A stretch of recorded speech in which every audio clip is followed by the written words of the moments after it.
Hello guys, എല്ലാവർക്കും മറ്റൊരു വീഡിയോയിലേക്ക് സ്വാഗതം. ഇന്ന് ഈ വീഡിയോയിൽ നാം നോക്കുന്നത് എങ്ങനെ ഒരു ഓട്ടോമൊബൈൽ എഞ്ചിനീയർ ആകാം എന്നതിനെക്കുറിച്ചാണ്.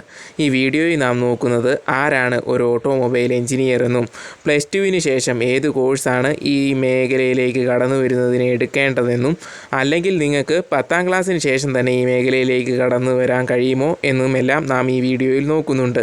പിന്നെ ഈ വീഡിയോയുടെ അവസാന ഭാഗത്തായി കൊമേഴ്സ്, ഹ്യൂമാനിറ്റീസ് പഠിച്ച വിദ്യാർത്ഥികൾക്ക് ഈ മേഖലയിലേക്ക് കടന്നു വരുവാൻ കഴിയുമോ എന്നും നാം നോക്കുന്നുണ്ട്. നിങ്ങൾ ആദ്യമായാണ് ഈ ചാനൽ കാണുന്നതെങ്കിൽ ലൈക്ക്, സബ്സ്ക്രൈബ്, ഷെയർ തുടങ്ങിയവ ചെയ്ത് ഈ ചാനലിനെ ഒന്ന് സപ്പോർട്ട് ചെയ്യുക. ഓട്ടോമൊബൈൽ എഞ്ചിനീയർ ആകാം, അതിനെന്താണ് പഠിക്കേണ്ടത് തുടങ്ങിയവയൊക്കെ നോക്കുന്നതിന് മുമ്പ് തന്നെയായിട്ട് ആരാണ് ഒരു ഓട്ടോമൊബൈൽ എഞ്ചിനീയർ എന്ന് മനസ്സിലാക്കേണ്ടതായുണ്ട്. ഓട്ടോമൊബൈൽ എഞ്ചിനീയർമാർ ഓട്ടോമൊബൈലുകൾ രൂപകൽപ്പന ചെയ്യുകയും പരീക്ഷിക്കുകയും വികസിപ്പിക്കുകയും നിർമ്മിക്കുകയും ചെയ്യുന്നു. പുതിയ വെല്ലുവിളികളെ നേരിടുവാൻ ഓട്ടോമൊബൈൽ എഞ്ചിനീയർമാരാണ് ഓട്ടോമോട്ടീവ് വ്യവസായത്തെ സഹായിക്കുന്നത്. ഉദാഹരണത്തിന് കാറുകളുടെ സുരക്ഷിതത്വവും പ്രകൃതി സൗഹാർദ്ദവും ഇന്ധനക്ഷമതയും ഉള്ളതാണെന്നും ഇതെല്ലാം ഉറപ്പാക്കുന്നത് ഒരു ഓട്ടോമൊബൈൽ എഞ്ചിനീയറാണ്. കാറുകൾക്ക് പുറമെ ഓട്ടോമൊബൈൽ എഞ്ചിനീയർമാർക്ക് ബസ്സുകൾ, കോച്ചുകൾ, ട്രക്കുകൾ, റേസിംഗ് കാറുകൾ, മറ്റു വാഹനങ്ങൾ എന്നിവയിലെല്ലാം പ്രവർത്തിക്കാൻ കഴിയുന്നതാണ്. ഇതിനർത്ഥം നിങ്ങൾക്ക് കാറുകളുടെ നിർമ്മാണത്തിൽ മാത്രമല്ല മറ്റു മേഖലകളിലും നിങ്ങൾക്ക് വർക്ക് ചെയ്യാൻ കഴിയുമെന്നതാണ്. നമ്മളിപ്പോൾ ചെറുതായിട്ട് എന്താണ് ഓട്ടോമൊബൈൽ എഞ്ചിനീയറിങ് അഥവാ എഞ്ചിനീയർ എന്ന് നോക്കിക്കഴിഞ്ഞു. ഇനി അതിനെന്താണ് പഠിക്കേണ്ടതെന്ന് നമുക്ക് നോക്കാം. ക്ലാസ്സിന് ശേഷം അഥവാ SLCക്ക് ശേഷം എന്താണ് ഒരു ഓട്ടോമൊബൈൽ എഞ്ചിനീയർ ആകുന്നതിന് പഠിക്കേണ്ടതെന്ന് നമ്മൾ നോക്കുകയാണെങ്കിൽ നിങ്ങൾക്ക് 2 ഓപ്ഷനുകൾ ലഭ്യമാണ്. ഒന്നെങ്കിൽ 3 വർഷ ഡിപ്ലോമ കോഴ്സ് തിരഞ്ഞെടുക്കാം, അല്ലെങ്കിൽ നിങ്ങൾക്ക് പ്ലസ് 2 തിരഞ്ഞെടുക്കാം. നമുക്ക് ആദ്യമേ പ്ലസ് 2വിനെ കുറിച്ച് നോക്കി തുടങ്ങാം. പ്ലസ് 2 തിരഞ്ഞെടുക്കാൻ ആഗ്രഹിക്കുന്ന വിദ്യാർത്ഥികൾ ഫിസിക്സ്, കെമിസ്ട്രി, മാത്തമാറ്റിക്സ് തുടങ്ങിയവയുള്ള ഒരു വിഷയം തന്നെ തിരഞ്ഞെടുക്കാൻ ശ്രമിക്കുക. ഹ്യൂമാനിറ്റീസ്, കൊമേഴ്സ് തുടങ്ങിയവ എടുക്കാതിരിക്കുക.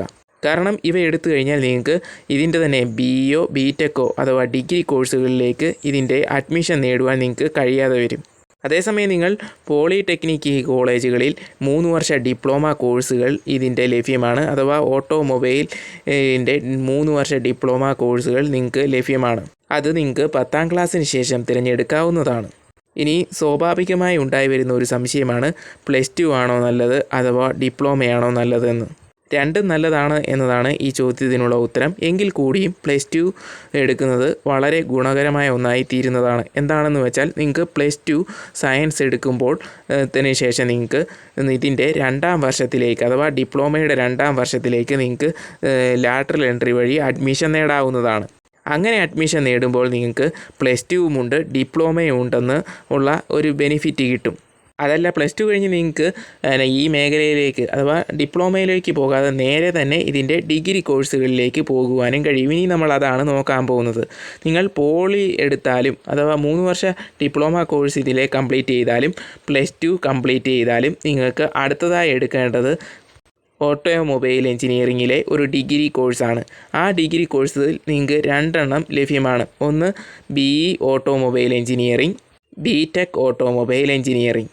പ്ലസ് 2 പഠിച്ച വിദ്യാർത്ഥികൾക്ക് ഈ BTechോ BEയോ ആണെങ്കിലും 4 വർഷം എടുക്കുന്നതാണ്. എങ്കിൽ കൂടിയും പോളിടെക്നിക്ക് പാസ്സായ വിദ്യാർത്ഥികൾക്ക് അവരുടെ സർട്ടിഫിക്കറ്റ് ഉപയോഗിച്ച് ഇതിൻ്റെ അകത്ത് ലാറ്ററൽ എൻട്രി വഴി 2ാം വർഷത്തിലേക്ക് പ്രവേശിക്കാവുന്നതാണ്. ഇതിൽ വലിയ നേട്ടമൊന്നും വരുന്നില്ല. വർഷത്തിൻ്റെ കണക്കെടുത്ത് നോക്കുമ്പോൾ നിങ്ങൾക്ക് തന്നെ അത് മനസ്സിലാകുന്നതാണ്. പോളിടെക്നിക്ക് അല്ലെങ്കിൽ ഡിപ്ലോമ എടുത്തവർക്ക് ഉള്ള ഗുണം എന്താണെന്ന് നമ്മൾ നോക്കുകയാണെങ്കിൽ അവർക്ക് അവരുടെ ഈ ഡിഗ്രി കംപ്ലീറ്റ് ചെയ്യുന്നതിന് മുമ്പ് തന്നെ ജോലിയിൽ പ്രവേശിക്കാം എന്നതാണ്.